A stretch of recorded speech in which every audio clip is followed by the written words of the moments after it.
Assalamualaikum warahmatullahi wabarakatuh. Waalaikumsalam warahmatullahi wabarakatuh. Alhamdulillahirabbil alamin.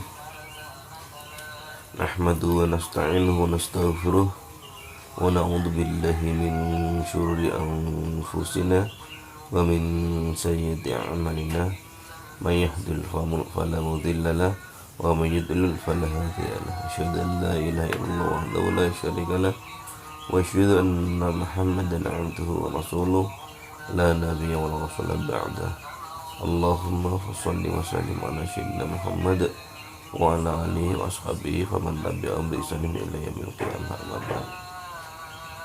Kita lanjutkan ke sebuah pesan berikutnya, yaitu sikap kaum Yahudi mengenai masalah halal dan haram ini. Kaum Yahudi banyak yang membantah seputar apa-apa yang dihalalkan dan diharamkan oleh Al-Quran. Maka di dalam Al-Quran terdapat beberapa hal yang diharamkan bagi orang-orang Yahudi secara khusus dalam surah yang lain, seperti pada surah Al-An'am ayat 146. Dan atas orang-orang Yahudi telah kami haramkan semua binatang, ya, perhatikan. Dan atas orang-orang Yahudi telah kami haramkan semua binatang yang berkuku dan dari sapi dan domba. Kami haramkan atas mereka lemak dari kedua binatang itu kecuali lemak yang ada pada punggungnya atau yang dalam perut besar dan usus atau yang melekat pada tulang. Orang Yahudi ini ternyata. Sementara itu benda-benda tersebut dihalalkan bagi kaum muslimin. Luar biasa nih Al-Quran bagi kaum muslimin, tapi mengharamkan untuk orang Yahudi. Karena mereka tahu sebenarnya bahwa Al-Quran ini penerus dari apa yang menjadi aturan mereka, apa yang menjadi risalah yang disampaikan oleh Nabi Musa alaihissalam. Barangkali mereka membantah penghalalan bagi kaum muslimin ini, dan diriwayatkan pula bahwa mereka juga membantah benda-benda yang diharamkan ini, padahal benda-benda itu sudah diharamkan atas mereka di dalam Taurat. Ini memang menjelaskan atau menerangkan Taurat gitu. Ya, ini memang mengingatkan oleh mereka pada mereka bahwa ada yang dia haramkan di dalam Taurat untuk buat mereka, ya, termasuk ini, ya, semua binatang yang berkuku. Ya. Kadang ini sering jadi khilafiyah, ini untuk orang Yahudi, tapi untuk orang Muslim belum tentu haram atau tidak haram, ya.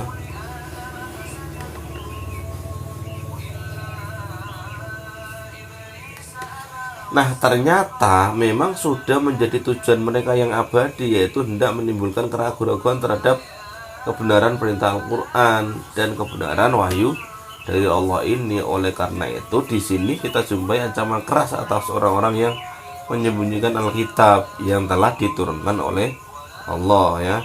Sungguhnya orang-orang yang menyembunyikan apa yang telah diturunkan Allah, yaitu Alkitab, ya, dan mereka menjualnya dengan harga yang sedikit, harga yang murah, ya.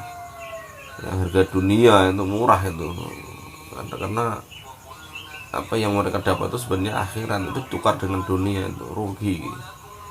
Mereka itu sebenarnya tidak memakan atau menelan ke dalam perutnya selain api. Waduh karo mam api, sama dengan makan bara api. Kelihatannya makan makanan seperti biasa, tapi mereka seperti makan api, yang itu akan nanti terwujud ketika di hari akhirat, ya. Dan Allah tidak akan berbicara kepada mereka pada hari kiamat dan tidak akan menyucikan mereka, dan bagi mereka siksa yang amat pedih. Mereka itulah orang-orang yang membeli kesesatan dengan petunjuk. Dapat petunjuk tapi ditukar dengan kesesatan. Sebodoh-bodohnya orang dapat petunjuk, ya, ditukar dengan kesesatan. Ini bodoh sekali.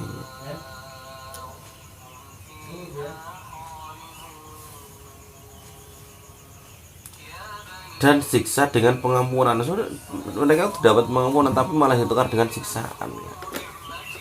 Karena penukarannya itu seakan-akan dapat menguntungkan karena untung dunia tapi mereka rugi di akhirat. Mereka dapat pengampunan tapi malah menukarnya dengan siksaan, yaitu dengan cara menjualnya dengan harta dunia. Maka alangkah sabarnya mereka itu menanggung sisa neraka. Sabar menanggung sisa neraka. Yang demikian itu adalah karena Allah telah menurunkan kitabnya dengan membawa kebenaran.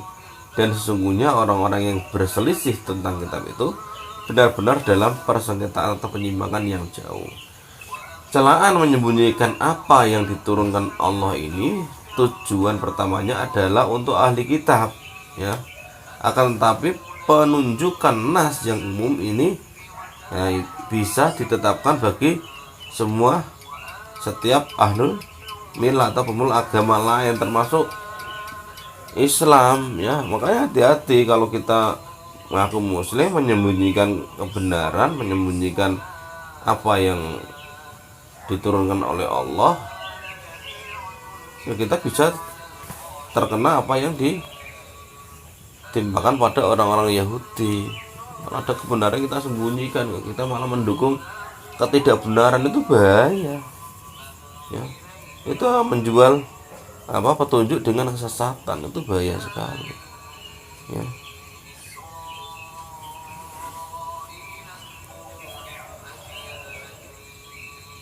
Sekarang banyak yang mempermainkan seperti ini, ya, karena apa? Tujuannya tujuan dunia, apalagi di masa-masa sekarang, masa-masa Mulkan Jabariyah, ya. Mulkan Jabariyah itu masa-masa dimana pemimpin negara itu orang-orang yang tidak memegang agama dengan baik atau tidak sesuai dengan aturan agama.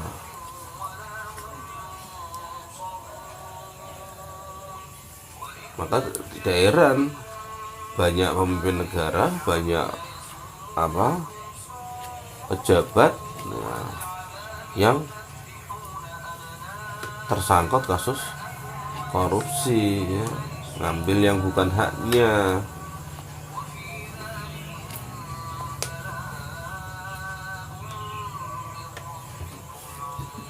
Ya, pemeluk agama lain yang menyembunyikan kebenaran yang sebenarnya, mereka tahu bahkan menjualnya dengan harga yang murah, yang rugi nih, ya kan? Menjual dengan harga murah itu menjual dengan keduniaan, dapat akhirat, ya. Mereka menjual dengan keduniaan. Orang-orang Ansor aja ketika ditantang Rasulullah, ya, untuk kamu memilih harta dunia atau ghanimah dengan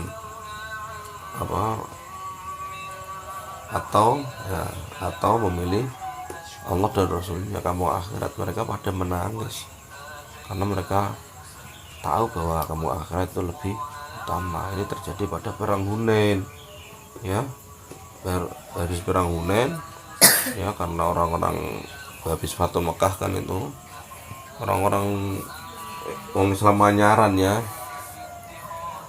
orang Islam baru-baru itu, iya kan mau perang ketak-keting, bareng di mau sampai ke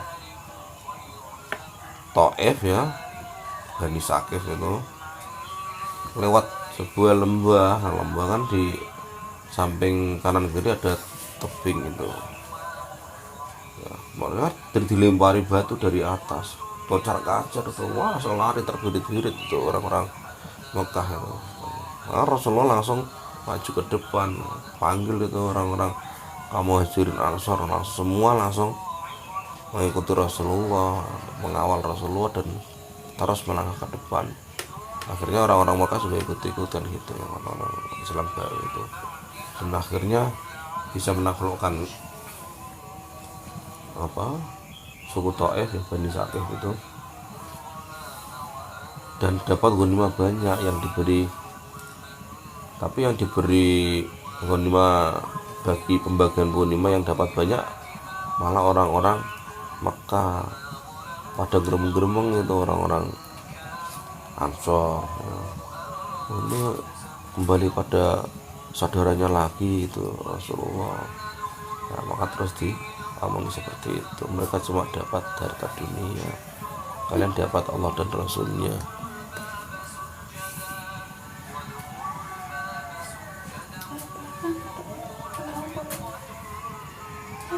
Angkat.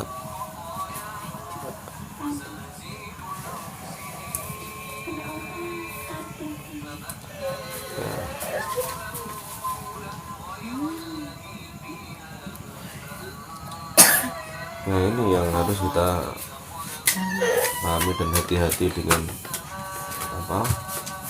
jangan sampai menjual kebenaran dengan kesesatan. Dan langsung orang-orang Ansor langsung insaf, langsung saya memilih Allah dan Rasulnya, kamu memilih Allah dan Rasulnya daripada apapun.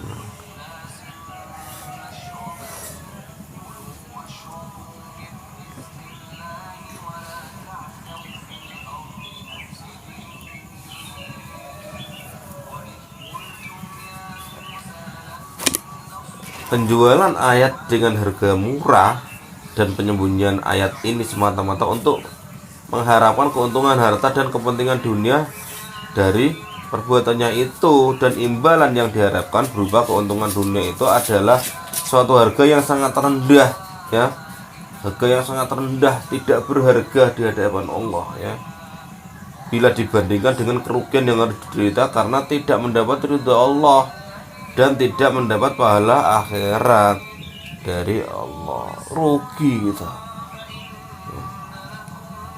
Jangan terlena dengan harta dunia.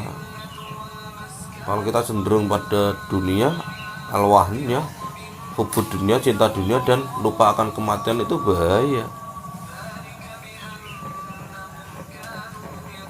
Dan tentang makanan yang mereka haramkan dan mereka halalkan dengan seenak perutnya itu, Al-Quran mensinyalir mereka dengan mengatakan bahwa mereka itu sebenarnya tidak memakan menelan ke dalam perutnya selain api. Orang-orang Yahudi ini digambarkan dalam ayat ini seakan-akan mereka memakan dari hasil penyembunyian ya, dari hasil penyembunyian dan kebohongan itu ya. Hasilnya apa? Api ya, walaupun dalam bentuk makanan, sebenarnya mereka memakan api.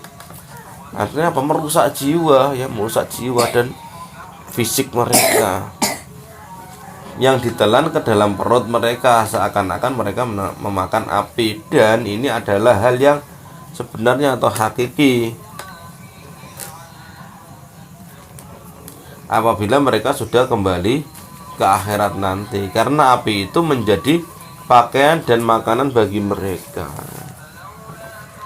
Panasan terus itu ya. Sebagai pembalasan atas perbuatan mereka yang menyembunyikan ayat-ayat Tuhan, maka Allah mengabaikan mereka pada hari kiamat dan membiarkan mereka dalam kehinaan dan kerendahan. Dan hal ini diungkapkan oleh Al-Quran dengan ya,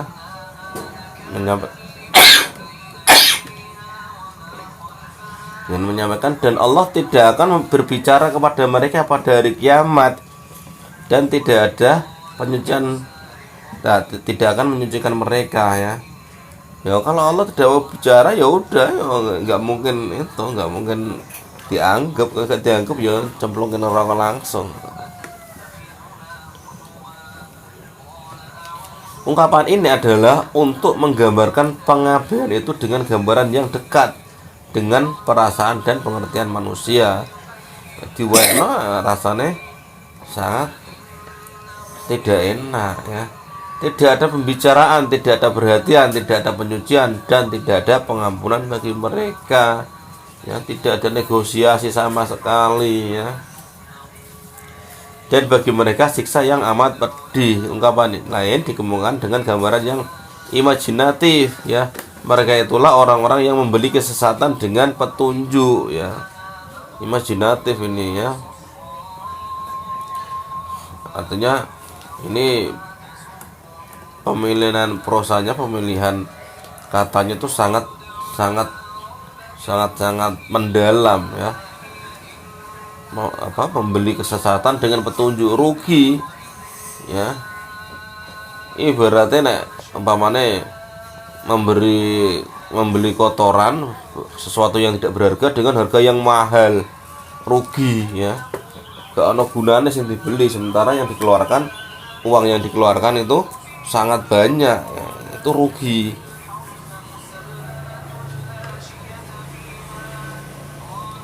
Dan siksa dengan pengampunan, udah dapat ampunan kok malah dia meniksa ya. Rugi ya. Di sini dilukiskan adanya bisnis kesesatan seperti serah terima dengan pembayaran petunjuk ya. Oh itu loh. Nah, untuk kesesatan tak beli dengan petunjuk ya, rugi gitu. Goblok banget, orang terima goblok ke dedel ya.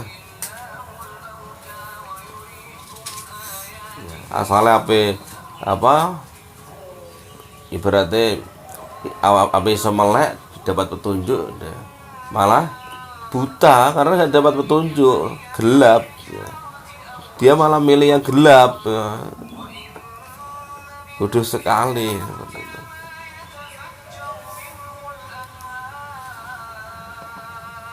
Betapa pandai dan ruginya jual beli mereka itu, betapa jelek dan sesatnya pilihan mereka.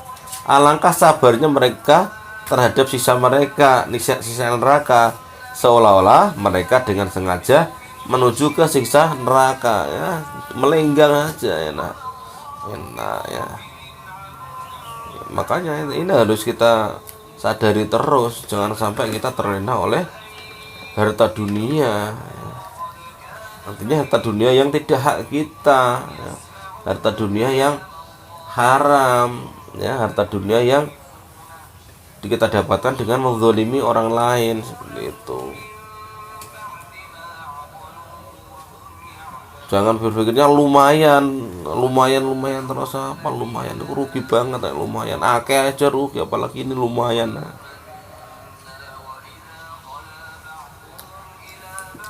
Maka alangkah sabarnya mereka itu menanggung siksa neraka. Ini apa satir. Sabar ya, sabar. Mau nggak sabar gimana? Mereka sudah nggak ada pilihan yang lain. Masa kau nggak sabar terus diangkat dari tempatnya? Tidak mungkin ya. Ini satir ya. Betapa sabarnya mereka. Aduh ya. Ini aduh betapa lamanya mereka ditahan di neraka yang sudah menjadi pilihan mereka dan sudah mereka sengaja. Betapa sabarnya mereka merupakan gaya bahasa sinisme ya. Sinis ini bahasanya, untuk menunjukkan betapa lamanya mereka di penjara di dalam neraka itu.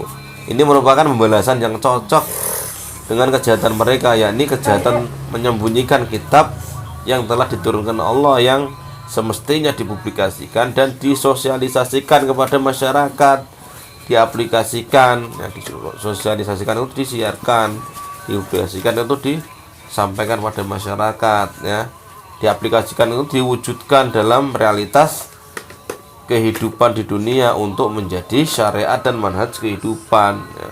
Maka barang siapa yang menyembunyikannya berarti dia telah mengabaikannya untuk diamalkan, padahal kitab ini adalah kebenaran yang datang untuk diamalkan, bukan untuk didongkrokke, bukan untuk didiamkan ya. Harus didakwakan, harus disampaikan ya. Wal takum minkum ummati yad'una ilal khair wa ya'muruna bil ma'ruf wa yanhauna 'anil munkar wa ulaika humul muflihun. Dan harus ada di antara kita ya kita harus ya yang mengajak ke kebenaran, yaitu menyampaikan yang kebaikan dan mencegah kemungkaran, dan itulah orang-orang yang beruntung ya. Kebaliknya beruntung apa? Rugi tadi, malah menjual kitab dengan kesesatan, menjual petunjuk dengan kesesatan. Yang demikian itu adalah karena Allah telah menurunkan kitabnya dengan membawa kebenaran. Maka barang siapa yang kembali kepada kitab Allah, maka dia berada dalam petunjuk dan kesesuaian dengan kebenaran, juga bersama dengan orang-orang yang mendapat petunjuk dan kesesuaian yang bersesuaian dengan fitrah alam serta undang-undang dasarnya. Dan sesungguhnya orang-orang yang berselisih tentang kitab itu benar-benar dalam persengketaan yang jauh ya. Ini dalam tadi di surat Al-Baqarah, bertengkar dengan kebenaran dan berselisih dengan undang-undang dasar fitrah, berarti berselisih dengan jiwa mereka sendiri. Jiwanya diselisihi ya, hati nuraninya dikhianati. Orang-orang seperti ini tidak akan punya ketenangan jiwa, ketenangan batin ya, ketenangan hati ya.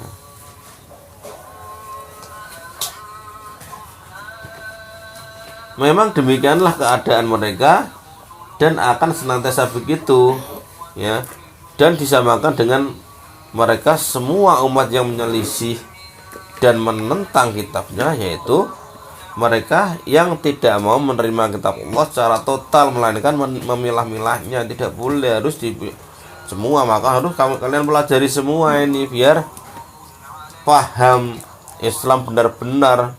Jangan ngaku Islam tapi tidak paham dengan Al-Quran, bahaya. Harus belajar ya, harus belajar terus menerus, tidak boleh berhenti. Nggak belajar ya bodoh, nggak paham ini. Sudah mengaku Islam nggak belajar, nggak pernah tahu Quran, malah menyalah-nyalakan Al-Quran, malah mengatakan Al-Quran tidak sesuai, tidak realita, sesuai dengan realita, tidak relevan gitu.